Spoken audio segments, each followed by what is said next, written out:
Hello, friends, and welcome back to r/ProRevenge. Let's start our video with a story from a traffic accident.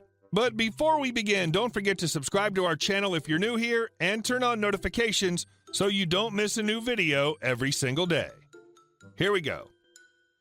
Drive right on my bumper for ages, then intimidate next car you get to while in a company vehicle? Okay. I was doing 110 in a 100 zone, kilometers per hour, with this guy less than a meter behind me. That particular highway is littered with cops, so I don't want to go faster, and there are heaps of slow trucks in the slow lane that I don't want to cut off just to let this a-hole through. And besides, there are cars doing the same in front of me, so getting past me won't make a difference to this guy's travel time. What annoys me most is, what if something happens in front of me and I have to hit the brakes? What the F is that guy going to do other than cause an accident? Eventually, I move over and he does the same thing to the lady in front of me, drives super aggressively, and the woman looks visibly intimidated. And she herself almost causes an accident getting out of his way, only for this douche to gain one car length. That's it. At this point, I'm behind him again, at a safe 3-second distance, and his car's covered with his company logo and number. Let's dance. I get through to his boss, on my hands-free Bluetooth, explaining what I witnessed, and as a father of two, I don't appreciate people like that on the roads risking my life to gain a few seconds off their trip, if anything, and that I'm compelled to call the cops about it. The boss is a legend and promises to tear the guy a new one, and that the douche in question is going to lose the privilege of that car as he's driving in a manner against company policy, and it's the second time someone's complained. I say fine. He thanks me, and that's that. I'm already feeling good. Now, here's where it gets awesome. Obviously, the boss is calling him because, unbelievably, he answers his phone with his hand to his head, not over Bluetooth. His body language is angry and defensive, but guess what? I'm getting tailgated again, only this time there are lights flashing. I move aside, the unmarked police car zooms past and pulls the guy over. Ah, yes, I'm already grinning like an idiot. I take a deep breath and pull over as well. Am I about to take this too far? The cop jumps out of his car and runs over aggressively, asking why I pulled over as well as the D-bag. I played dumb and said, sorry, because you were behind me with lights, then pulled over. I thought you were checking me. He explains no before he sends me off. I explain the guy's actions and give the cops the number plate of the woman he tailgated as a witness if he wants another. He writes my testimony down, thanks me, and sends me on my way. I take off, slowly grinning at the guy who's fuming and giving me a death stare. I wink, smiling broadly before taking off. So good. And our next story. 9 months of misery and a pregnant goat. Okay, so this was a few years ago when I was in college. I studied languages, and it was required of me to spend an entire school year abroad, either studying or working to get a feel for the language. I decided to pick somewhere rural where nobody would speak English, wanting to immerse myself fully, and ended up being a farmhand in a tiny European village. I lived in a little apartment next to the farmhouse and was supposed to live like part of the family, emphasis on supposed to. Don't get me wrong, the place was beautiful, the work was interesting, and a great workout, and my boss was a decent guy. It would have been pretty fun were it not for my boss's wife. Oh boy. Where do we even begin with this ball of bitterness? Bit of background. My boss's wife, let's call her Witch, was a city girl, one of those high-flying businesswomen who got to travel and work with foreign branches, manage major projects, etc. She was all high heels and designer bags and fancy brunches with her coworkers, and then she married a farmer and moved to the butt end of her country to be a housewife. By the time I came to work on the farm, Witch had 2 small children and had turned into the sourest, most unpleasant woman I'd ever met. I learned later that she treated a lot of employees, especially women, the way she treated me, but they were able to leave. I wasn't. Witch treated me like dirt. I was pretty much treated like a servant, made to clean her house and look after her children, on top of long days working on the farm. She hated farm work and did nothing at all to help. This will be important later. She'd scream and swear at me and call me every name she could think of whenever her husband wasn't around to hear her, and sneer in silence when he was. I was terrified of her, and there wasn't much I could do to fight back. Not only did she control my room and board, but also my pay, food supplies, and the chance of a good review at the end of the school year. I needed good references from my employer for my uni to accept me on the final year course, and that witch knew it. Every time I tried to talk to her husband or another farmhand, she'd blame it on cultural differences, then step up her game when they weren't around.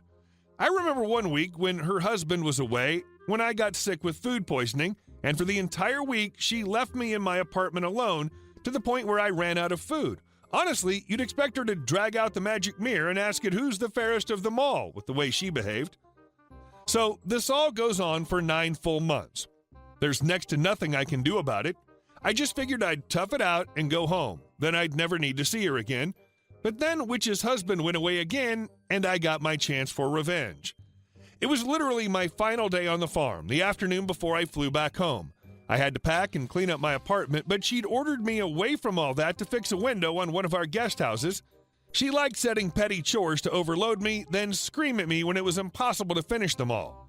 So I'm hanging out the window 2 floors up when Witch comes stomping down the path in her high heels and some fancy jacket and starts yelling up at me in her language.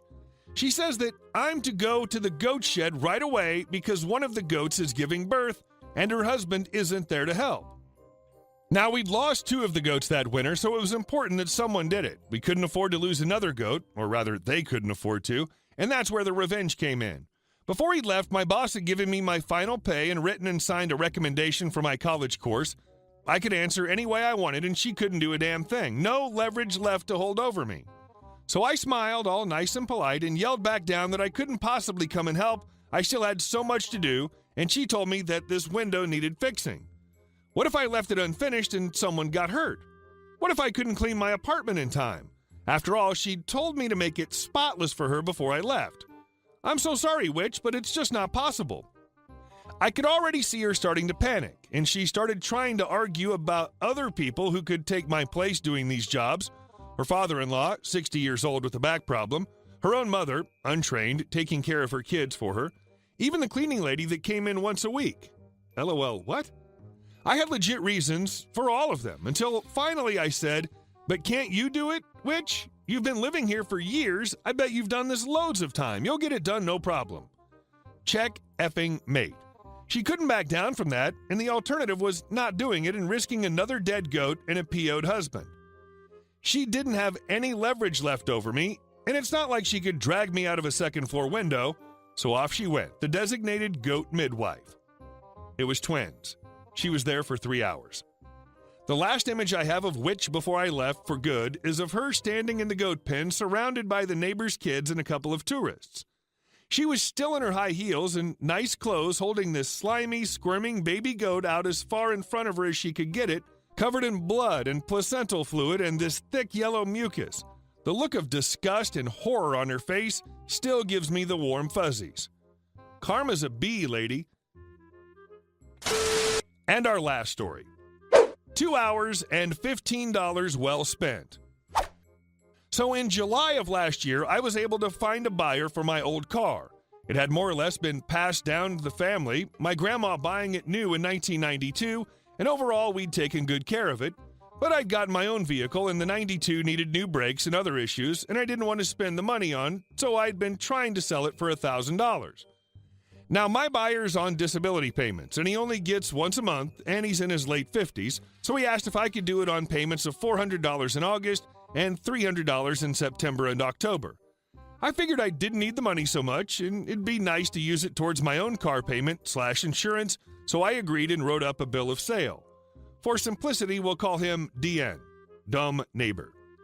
In September, I waited a few days past what DN had said his pay date was before asking for my money. Because I hadn't come to him the day of, however, he'd already spent it on groceries. I got DN's number after that, and in October was able to get $200. It was December before he got it fully paid off. Now, I'd done one smart thing in this. I'd kept the title to the car and didn't sign it over until I had all of my money. And I figured I was done with him now as long as I ducked away as fast as possible. I get one call, however, in March requesting a copy of the BOS, only stating that he paid $500 instead of $1,000. Refused as I'd already reported it as income, and he wanted it so he wouldn't have to pay as much in taxes to get the initial tags. Fast forward to this Wednesday. I get a voicemail from Deanne saying that they weren't letting him license the car because the dates on the bill of sale and title didn't match. I'd never exactly sold a car before, so I hadn't considered that. But yes, he had waited until August to actually get plates for the car that had been titled over to him since December. Apparently, he's facing potential jail time if he didn't get it done. At this point, I half consider this not my problem anymore, but I figured I'd be nice, even though it would mean staying up after my 12-hour shift until the courthouse opened. I wasn't exactly happy since I had to be back to sleep at some point, but Deanne shows up, thankfully, and is pretty much ranting while we wait for the office to open how it's my fault and I needed to get a new title for him so it would all be done right. Now we get in there, and the ladies at the desk explain that either the title or the bill of sale needs to be done so that they would have the same date on it so everything's hunky-dory. Deanne is still insisting that we need a new title, partly as I see it because he's put his address down as in another county that wouldn't have charged as much for the taxes. The ladies keep trying to explain, however, that we could just do another bill of sale and it would be fine.